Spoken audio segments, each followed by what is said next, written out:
BC మహిళలకు sub కోటానిస్తూ మహిళా reservation చట్టానికి సవరణ చేసి మాత్రమే అమలు జరపాలని మహిళా విభాగ అధ్యక్షురాలు సంఖారపు జయశ్రీ, గౌరవ అధ్యక్షురాలు వావిలాల సరళాదేవి కేంద్ర ప్రభుత్వాన్ని డిమాండ్ చేశారు. ఆంధ్రప్రదేశ్ బీసీ సంక్షేమ సంఘం రాష్ట్ర అధ్యక్షులు కేసన శంకర్రావు మార్గనిర్దేశంలో రాష్ట్ర వ్యాప్త మహిళా నేతలందరూ జయశ్రీ నాయకత్వంలో ఈ రోజు విజయవాడ ధర్నా చౌక్ లో ఒక్కరోజు నిరాహార దీక్ష కార్యక్రమం ద్వారా ఆ మేరకు నిరసన తెలియజేశారు. ఈ సందర్భంగా వారు మాట్లాడుతూ గత 30 ఏళ్లుగా కేంద్రంలో పలు ప్రభుత్వాలు మారినా చట్టసభలో మహిళా రిజర్వేషన్ బిల్లు ఆమోదింపబడలేదన్నారు.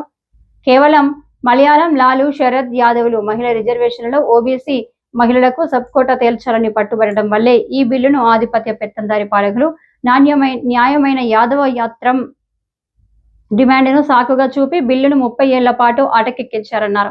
ఎట్టకేలకు చట్టసభలో 33% మహిళా రిజర్వేషన్ బిల్లును కేంద్రంలోని మోడీ ప్రభుత్వం ఆమోదించడం హర్షణీయమన్నారు. గత 30 ఏళ్లుగా ఓబీసీ మహిళలకు ఉప కోటా కావాలని గల్లీ నుండి ఢిల్లీ వరకు దేశంలోని అన్ని ఓబీసీ సంఘాలు ఉద్యమించినప్పటికీ చెవిటి వాణి చెవిలో శంఖం ఊదినట్లుగా ఈనాటి ఎన్డీఏ కూటమి ప్రభుత్వం కూడా బీసీ మహిళలకు సబ్ కోటా కేటాయించకుండానే మంది బలంతో చట్టం చేసుకుందన్నారు.